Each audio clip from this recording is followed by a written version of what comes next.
Hi! Kamusta kumutanan? Ang alan ko si Adrian. Mastoryahanin naman kita parte sa pahamot.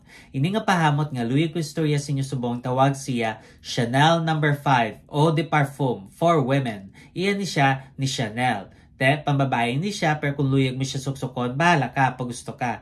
Kag Eau de Parfum ni siya butang balon isa ka baso kalayo pag ka masimutan. Ano ni siya klase nga pahamot? Bali, presko kag makahoy nga do may pagkahabon. Amo na siya kung simutan. Angay siya sa katamtaman nga panahon. Ang temperatura nga para siya is between 60 to 80 degrees Fahrenheit o kung 16 to 27 degrees Celsius.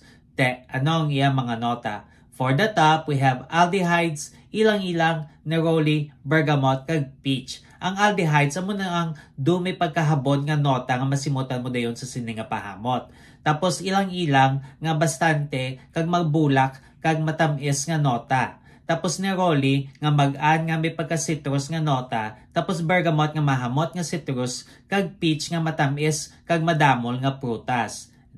Kag for the mid, we have iris, jasmine, rose, kag lily of the valley. Ang iris, amo nang may pagkapulbos nga nota nga masimutan mo man sa sini nga pahamot. Tapos jasmine, nga puti nga bulak nga matamis. Tapos rosas, nga matamis man nga bulak. Kag lily of the valley, nga berde, kag puti nga mabulak nga nota.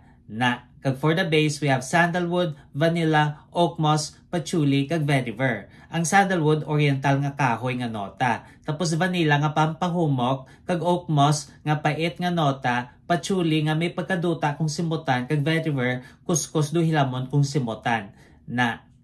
Kabay pa nga namian ka mo sini nga pahamot. Kag kung may bang ka mo mga pahamot nga luyag story sa akon, ibilin lang sa comment section sa daso naman. Bye-bye!